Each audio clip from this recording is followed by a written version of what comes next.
This is Canucks Only. This is Canucks Only. Here are your hosts, Shylo Smith and Rob Young. All right, Shylo, how are you? Hey, Rob. I'm doing good, thanks. Yeah, better than the last episode or worse than the last episode?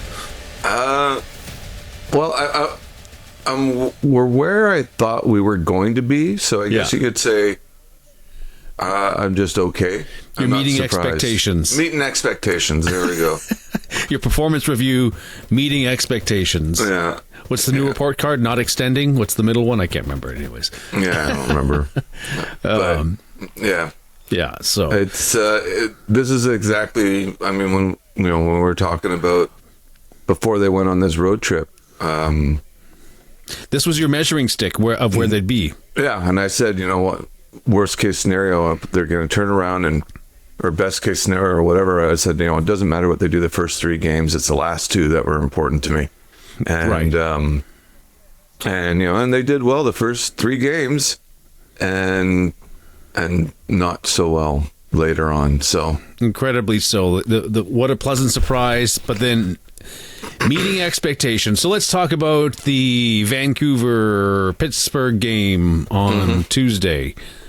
What was your takeaways of that? Pittsburgh beating us 5-1. What was your thoughts on their first shift? Was pretty good, or that first opening goal? Well, yeah, I was real excited for about 4 minutes at the beginning of the game. Well, I guess maybe like 10 minutes until Pittsburgh scored, but man, were they like, our power play is just. And we talked about this last episode, but the power play is not clicking at all. And this is costing them. Because if you take a look at that, in that Pittsburgh game, they had an opportunity in that first period. So they just got the goal. They killed off Evander Kane's penalty. And then they get a power play. And I think actually the power play was, I think it was just after the goal, but it was an opportunity that they could have taken the lead back, right? And they didn't, and there was nothing to show for their power play. Like, it didn't even get a chance to set up.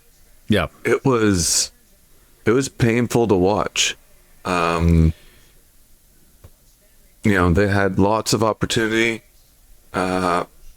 It was very painful to watch the power play, and so I'm going to jump ahead a little bit. With that thought, how did you think they looked in the? Who did they just play? Nashville. Nashville. How did you think the power play looked against Nashville? Oh, it looked even worse. Oh, you think so? Okay, all right. Oh, I think so. Yeah. Well, they're 0 for 5. So there's five power plays that they had, and they didn't score one. And yeah, maybe I'll save that for when we start talking about Nashville. But compared to I thought I'll jumped ahead a little bit here. I thought the Nashville power plays looked good. I think that they were a bit unlucky. Anyways, we can talk about that a little bit more. Against, it was an Nashville. improvement, but I weigh things in goals. Well, sure, and the results is all that really matters. And so, one of the things that, as I'm watching, if they're not winning, fine. If it's a matter of how they're, I guess compete's not quite the right word I'm looking for. Is the effort there? And then for me, it was a lot of bounces didn't go our way, and they didn't finish. So that's that's the ultimate measuring stick. But for me.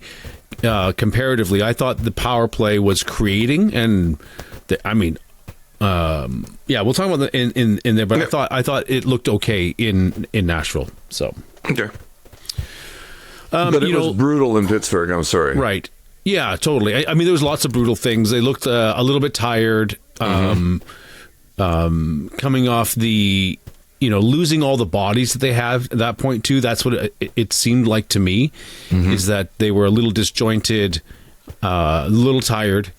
Some people didn't have great games, and it's Pittsburgh. And my take when we were forecasting this trip is that you just never know Pittsburgh right now, because you still have Crosby, Malkin, Letang, and they're competitive. They, and they might be competitive one night and not competitive the next night. It's really hard to measure on that. So just a bit of the, fourth game on the road trip, losing bodies, people shuffled around, Amon's in the lineup. I think it was just a little bit disjointed for sure. I mean, there you go. That's the power play. That was the word on the power play. It's a little bit disjointed for them, how they performed overall. So, it would have been nice to see different, but when you lose Hedl and Petey's not there, I mean, not on the important part of the score sheet. Really, you're in this defensive, old style Minnesota Wild style of play, and you're hoping for the best. And they didn't have Besser for Pittsburgh either. Right. So they're missing key guys. And so there's the disjointed again, right? So excuses, but we can complain about the schedule, but just listening to the Nashville game, like everyone's got this crazy schedule because of the Olympics. Oh, yeah. So excuses, but not really. Everyone's kind of in the same boat. The two spots that they need to get better in, they're not. How was the face-offs? You've been tracking that the last couple episodes. How were they in the face-offs against Pittsburgh? They're offensive, which is what usually been their strength, right? The last 3 games, even if they were poor on the dot, their offensive control was usually pretty good, and that may have been why they had the upper hand in the goals. But in Pittsburgh, they were at 32% in the offensive zone, so real bad. But they were, what were they? 33% overall. Wow. So when you're winning faceoffs a third of the time, you're not having time with the puck. You're not generating any offensive stuff, and odds are, I can almost guarantee you it was like Sidney Crosby just destroying them. Sidney Crosby was at 70% on the faceoffs. Wow, that's complete domination. Yeah, and he took 20 faceoffs. Wow. So, yeah. That's like 16 or 17 possessions. Yep. Where you're up against it, and then Crosby's on the ice. And he scored the goal. He got kicked out of that face-off, too, when he scored the goal. He came in from behind. What did you think of Lankinen in that game? I don't know. I he didn't look bad. Some of a couple of the goals looked bad. Yep. But overall, he didn't look like he had a bad game. I almost feel like it could have been a lot worse than, and I'm not saying something considering it was 5-1. Yeah. But I feel like it almost could have been a lot worse too. He didn't have a great game, but he didn't have a lot of luck with him, and it was a game where no one seemed to be really clicking. Right. So to just turn around and go, oh yeah, it was Lincoln and had a horrible game. Yeah. There's no one that had a good game. Right.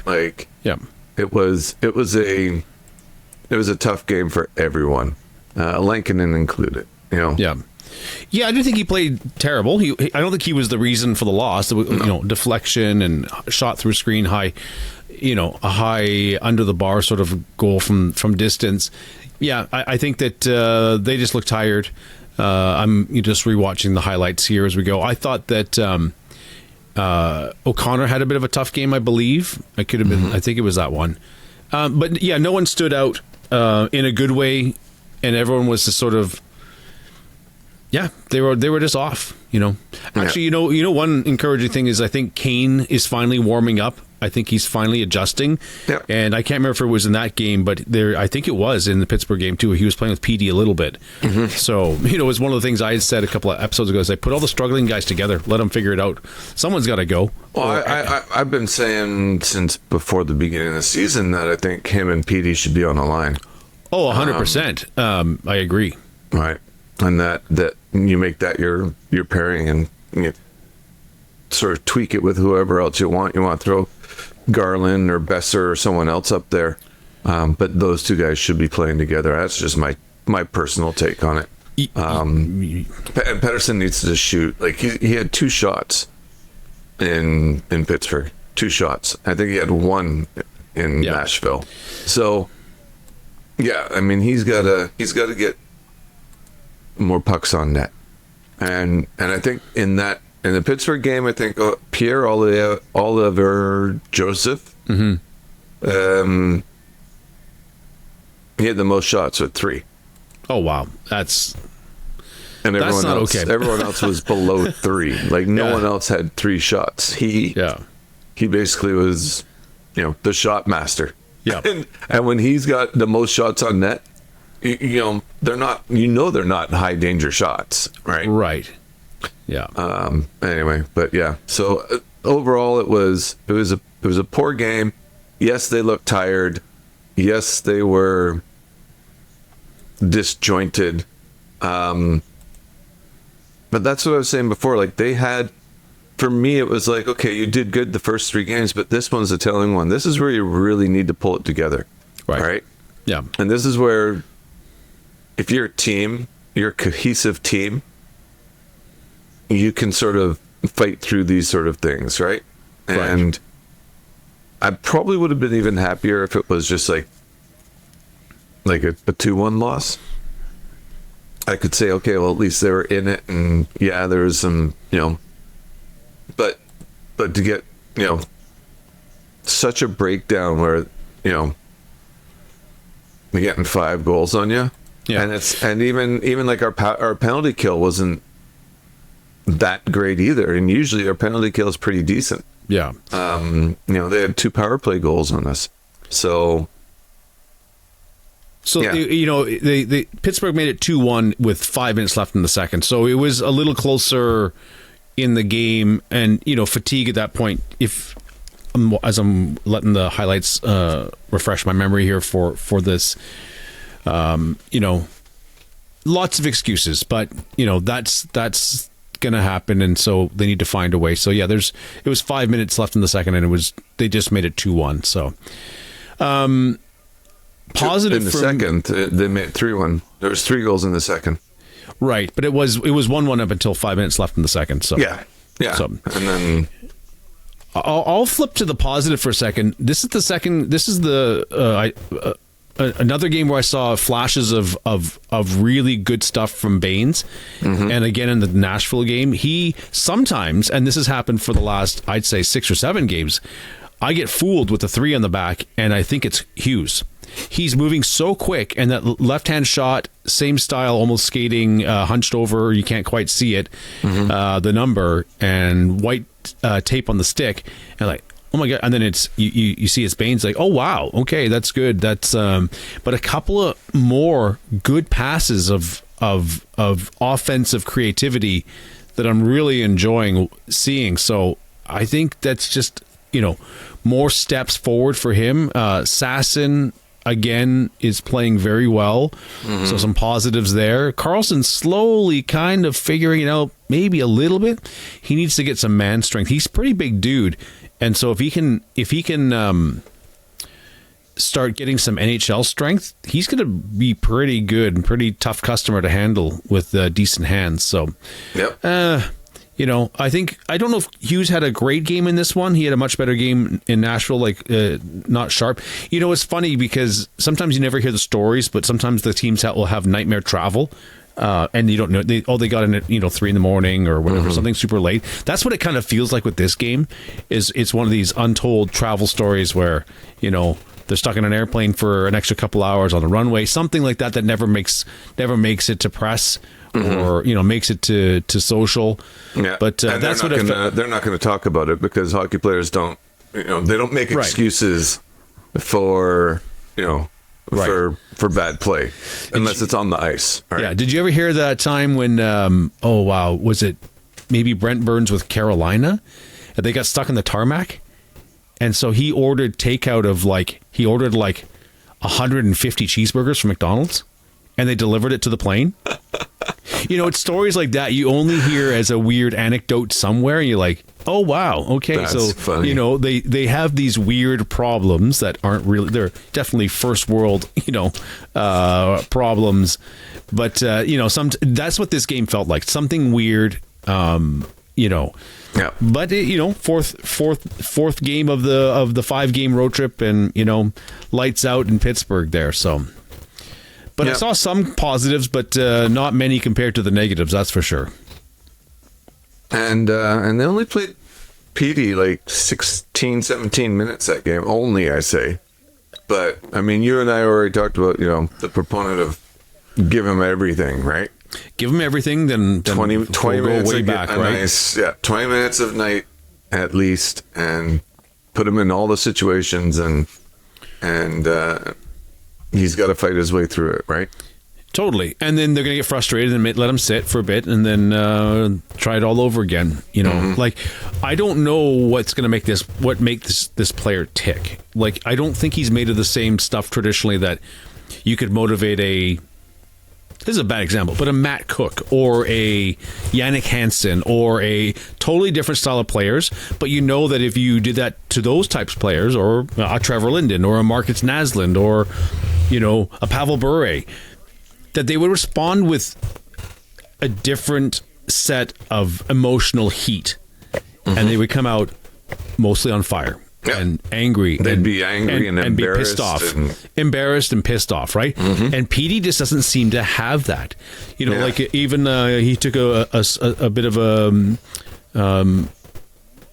a flying miss on a body check in open ice in the Nashville game.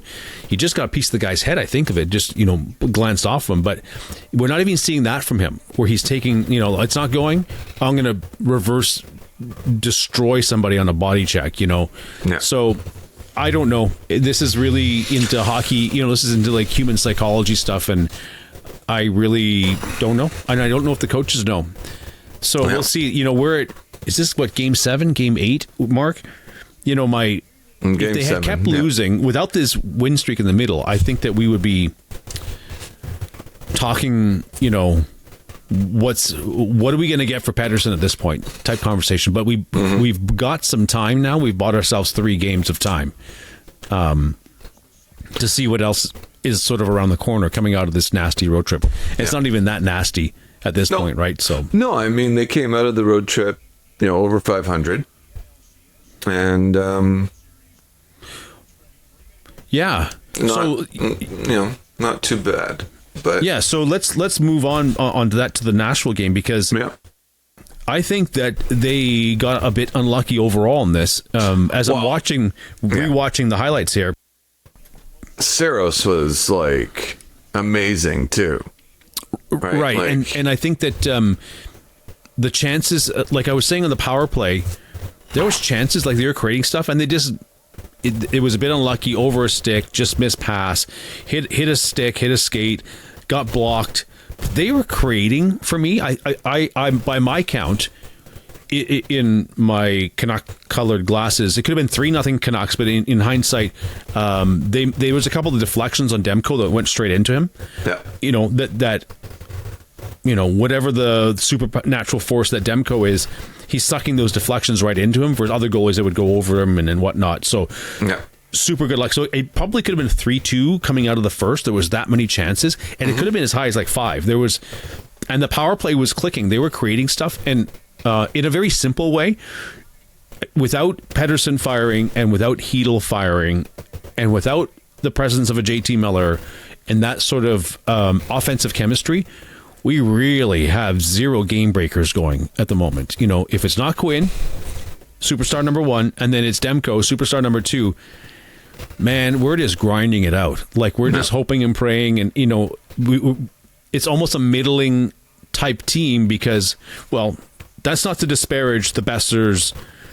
Garland's playing great, but if it's not Bester, Garland, and then DeBrusque, like, who are you looking to score at that point? Right? Yeah. Everyone else you're hoping and praying, and you've got the Cauldron line going, aptly named by you.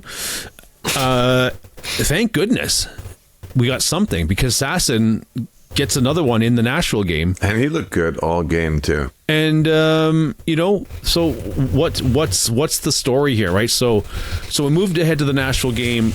We're recording this a day later, and with a little bit of movement with a trade coming in with Lucas Reichel, but really there is zero offensive bite on this team right now. Well, I mean, you were saying that the power play was looking good, and there was 5 power plays, and the Canucks had 4 shots in total for power play. So yes, you possession, moving the puck, looking good, but if you're not getting shots on net, you're not generating anything. And basically they had like 1 shot, and they didn't even have 1 shot per power play. Right. So yes, it looked a lot better than Pittsburgh. I'll give you that. Yeah. But they're not getting enough shots. I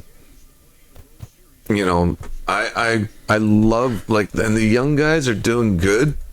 I got no complaints about the bottom 6, to be honest. Right. No complaints whatsoever.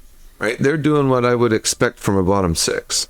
Right. They're getting shots on net. They're getting puck possession. They're, holding it in the ozone for lengths of period of time there. They're looking like a solid bottom 6, like people that I would be like, yes, this is good, right? Now, I don't want to be a Debbie Downer, if you will. Yeah.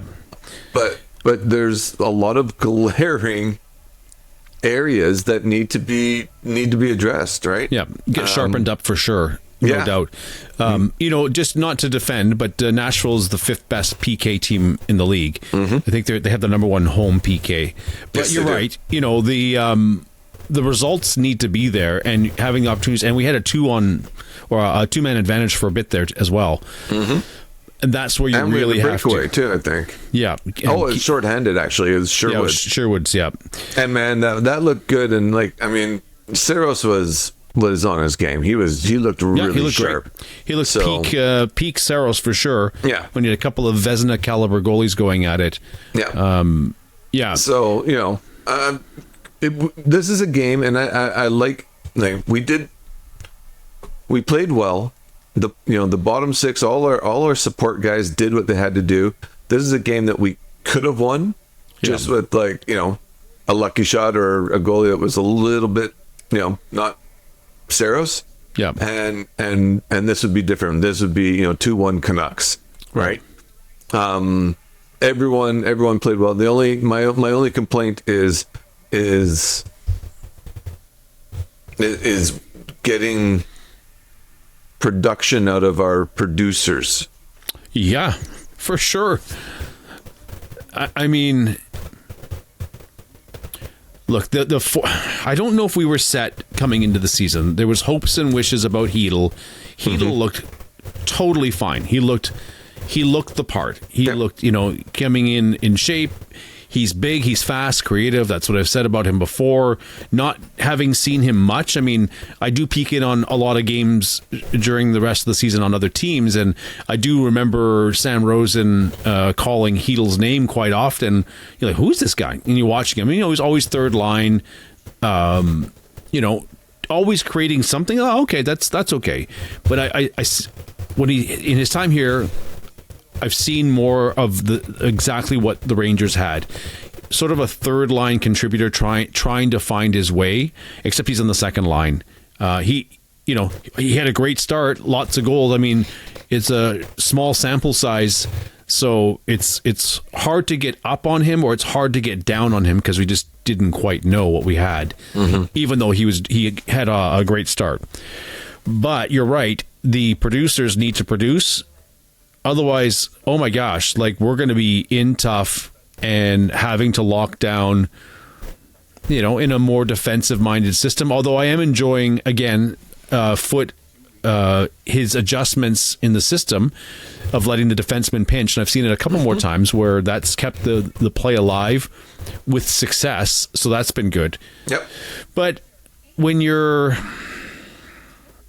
top guys aren't producing, you need your top guys to make Besser go. You need your top guys to get DeBrusk going.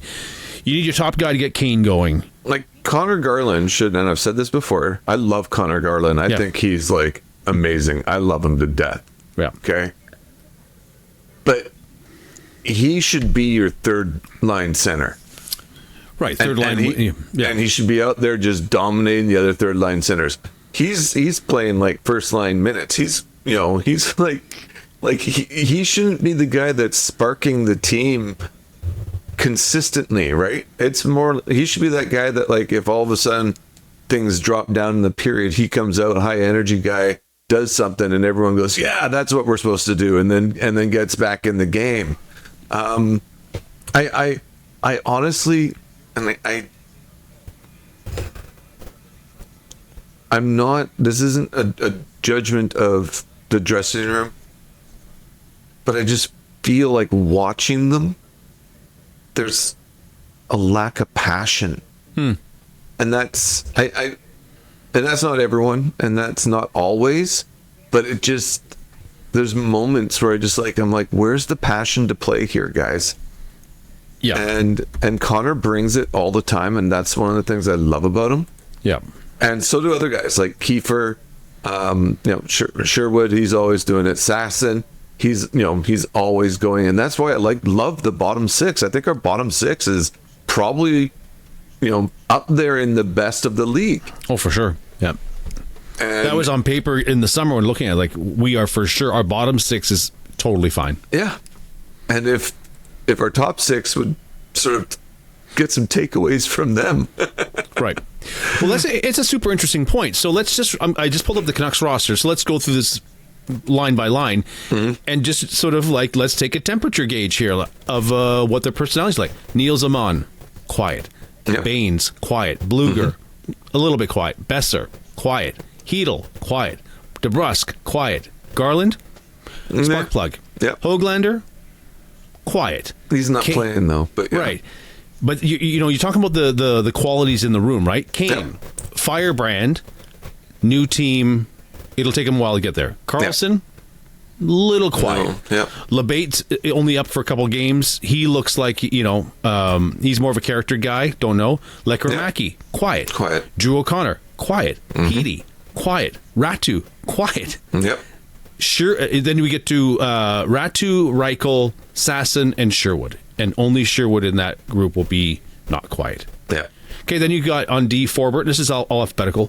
Forbert, I'd say medium. Hronek, I'd say medium plus a little fire. Yeah. Quinn Hughes, quiet. P.O. Joseph, have no idea. I'm going to assume quiet. Myers, medium to under. I would say less. I would say he's a medium person with leaning towards quiet. DPD, don't know. Probably a little quiet because he's younger and he's Swedish. Well, you can see the fire. He's the type of guy that his play will spark personality with a big hit. Marcus Pettersson, quiet. Tom Willander, who knows? Probably quiet. Young Swede. You got Demko kind of quiet, and Lankinen, I would say, is a below medium. So you're right. There is. It's an interesting point because this room is a very quiet type personality.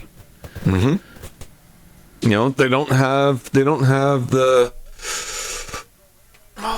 well, look at the 2010 team, right? Well, Kessler, Burrows, Torres, Biesca, Lapierre. Like they had their balance, right? But they had all the personality, and they had a lot of passion. These guys were passionate on and off the ice, right? Yeah, and a counterbalance with quiet. But the Twins were fiery in their own way, and they were competitors. Yeah, like they're still doing the bloody grouse grind, for crying out loud. Yeah, exactly. and still kicking everyone's butt.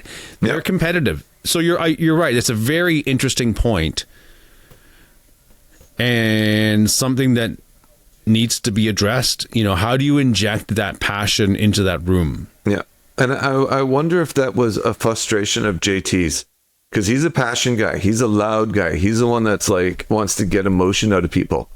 Right. And if he's in there trying to get a rise out of everyone, trying to get some emotion, and they're all kind of like, we got to do better.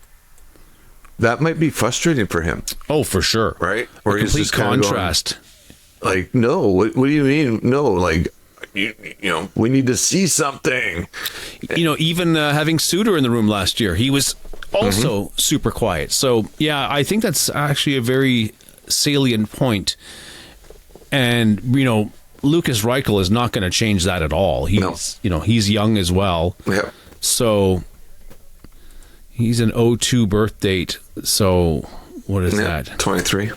23. He's the same age as Ratu. Well, 6 months difference. But yeah, I mean, you're not going to get fire that way. You need some cagey old veterans. And it's interesting because, you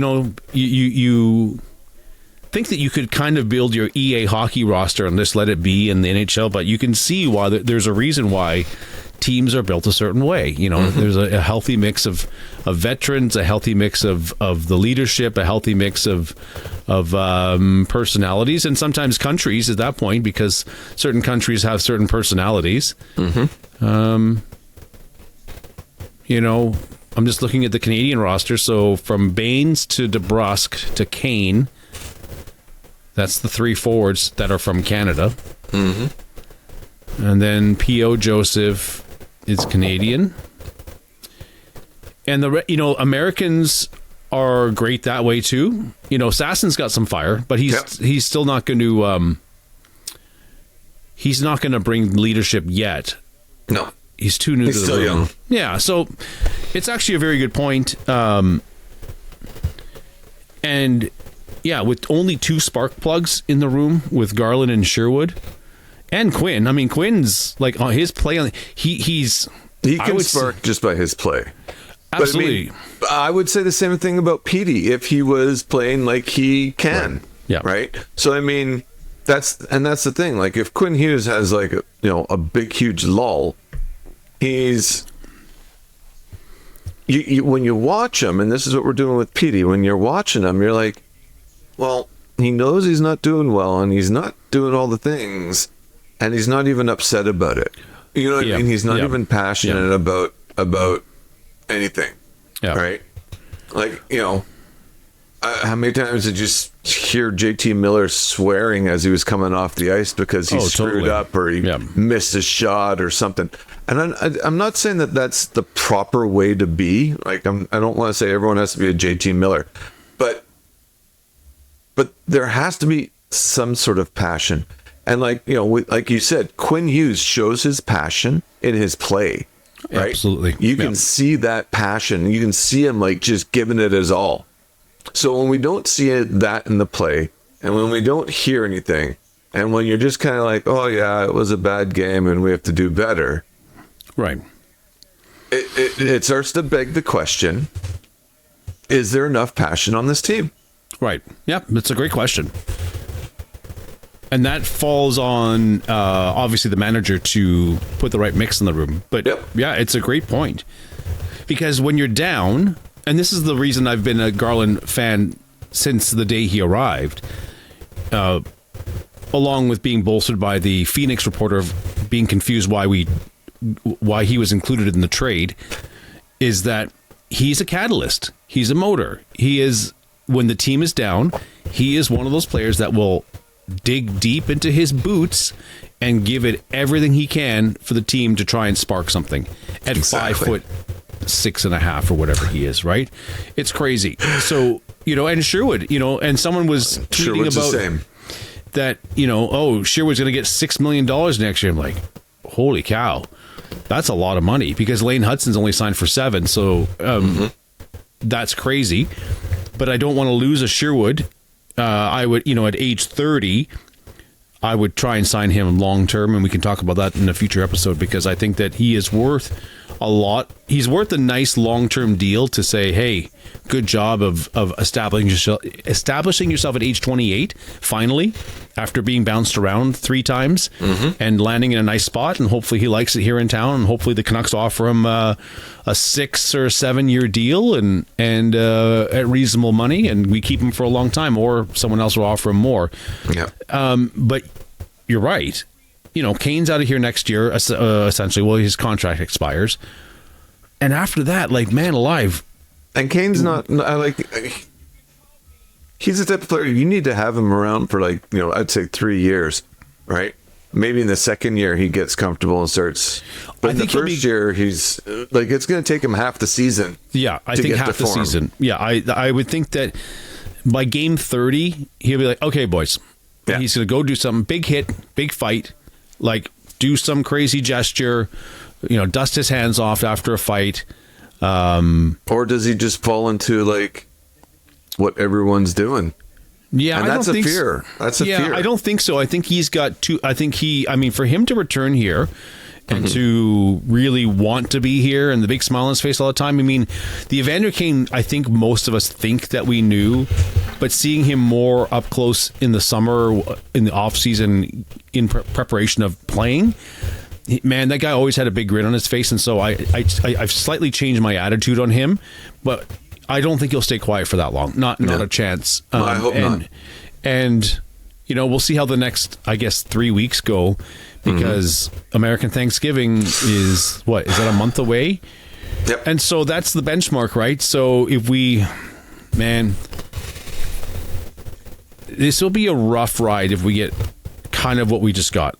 Very good highs on this roller coaster, and then some really stinky lows in between to just be above 500. I don't know if I listened to the Nashville game first and then watched it afterwards, but I was not looking forward to watching the Nashville game. But I will say that, and this is no discredit to the radio broadcast, but I saw a lot more good things on the TV because I could see what was happening versus how it was being described on radio. But I had no desire to watch that game until we decided to record tonight. And so, but that was good. That was positive for me. But I can't do these swings of going from the Dallas Washington game to the Pittsburgh game. I can't do that. Yeah, that's tough. That's going to be a whole season of torture, and that's going to make doing, it's not going to be fun to talk about, that's for sure, because it's going to be the same old story. So we need some new storylines, and that's an interesting wrinkle about the emotion in the room, the passion in the room, besides the Petey Heedle saga, the soap opera that needs to find some sort of resolution. Someone on Twitter also mentioned Kokanyemi, and I think that I hate to say it, but Canucks management needs to keep looking at their options, and obviously they are. Yeah. But I can't personally. I want less of what we've seen so far. I want more of the good, but I'm not optimistic that good version of our team is going to be a consistent thing. I think that's a bit of a one-off, because Dallas also could have been off on their game. Washington could have been, for all and the Predators are just had a 4-game losing streak. They were coming out, right? These guys were at home, just lost 4 in a row, and it doesn't surprise me. I'm actually I agree. This was a much better game. If they're going to lose, I'd rather they lost this way. Right. Than squeaky the Pittsburgh goal at the game. end, 2-1 game. But the Canucks, man, it should have been 6-3 Canucks, to be perfectly honest, in that game. Yeah, Saros was pretty awesome. Well, for like you said, the shots have to get through. There was about 4 or 5 glorious chances that just never got through. They weren't even saves because they didn't make it to the net, or they were swing and misses. Yep. Ratu missed the net. DeBrusque couldn't fire off the one side there. They look off to pass. Couple over the net, wide open over the net. Besser got stymied in close. Some of those are usually money. Quinn couldn't get a shot through. Petey, missed one, but Petey, we can't even count on him at the moment. So your supporting cast has to do it. And Garland played great. O'Connor really redeemed himself. He played really good. Sasson obviously had a great game. Another goal. There was lots of positives there. And Elias Pettersson played over 20 minutes. So there you go. Well, okay. and they're putting him everywhere. He was on the power play. He was on the. He was winning. He won a couple of decent faceoffs. What was his faceoffs for this game? I don't think he was that great. He won a couple of good ones in the defensive zone. So overall, he was 50%. Okay, but his offensive was way better. He was like at 5-on-5, he was 75%. Okay, well, that's positive. And overall, he was 55% in the offensive zone. Okay. And 57 in the defensive zone. So he had a much better game on the faceoff dot. Yeah. He looked really, he looked good. Like, there was just, like, again, it's for me, I'm like, more shots, man. He had one shot, right? And I'm like, he's got a shot. He's got a really good shot. And he's got one of the best shots since Brett Hull, and I'm going to say that from when he was shooting from everywhere and scoring from everywhere. His shot was basically money. Yeah. And not since Brett Hull, and I will, if we go back and look at the old PD, he was a force. Yep. And not now, obviously, but his shot is I don't know what that is. I don't know if that's confidence. I don't know. He looks like he's playing like he's injured still. Like that's, for not shooting as much, and he's not injured, right? He looks okay. Yeah. But he is definitely, it's a between the ears issue, as we've talked about before. Yep. And so I mean, his defensive game's looking awesome. Like, he looks great on the penalty kill. His positioning looks really good. Like, his smarts are there. Everything looks good. It's just like, it's that final bit, right? I'm like, okay, you can make all the moves, you can steal the pucks, you can draw the penalties, but if you're not scoring, you're not worth $11 million. I'm sorry. Say, when he needs some juice, or to steal a line from the 80s, where's the beef, man? Where's the beef? Yep. So, well, this is the dead horse. It doesn't need to be beaten anymore. Yep. More games coming up. Tomorrow, Montreal, and then Sunday, they play the Oilers. That's not fun back-to-back after a road trip, but oh well, what can you do? Yeah, there's not much you can do about that. So, except not much more. Shoot the puck more. Shoot the puck, PD. Shoot the puck. It'll be the power play chant, except it'll be every shift for PD. Hey, that's what needs to be started. As soon as when people get frustrated watching the power play, and then the crowd starts yelling, "Shoot the puck!" Yeah. Every time PD's touching the puck, shoot the puck. And actually, that'll be worth starting on Twitter for sure. The puck. See if we can get some traction. Hashtag shoot the puck. Hashtag shoot the puck. So, there we go. Yeah, well, let's wrap it up for this one. We'll talk more, I guess, maybe around the close of the weekend after these two games. The Canadians first, then the Oilers. I saw some interesting. What's that? At the Montreal game, it's there's like a fifth of the building that's not sold tickets yet. Really? Yeah. So I find that interesting, because usually the Habs, like, that place would be sold out. Well, let's just take a look. I went on the ticket place, and there's just seats everywhere available. Oh, let's see here. And lots of resales too that are up for sale. At least that was yesterday. I haven't checked it today. Okay. So who knows if they did something and sold them all today. There's a lot of sections lit up in bright blue on Ticketmaster here. Yeah. And they're not on, they're the $160 to $180 tickets. Mm-hmm. And that's the upper bowl. Interesting. Oh, that's very interesting. But yeah, so when I was looking... Although, being in Montreal, people might be trying to cash in on holding out for... Can they set their prices on verified resale? I don't know. I think they can. Verified resale. It's all resale. Yeah, so that's all resale. Let's just check Facebook for a second. That's an interesting... But there's...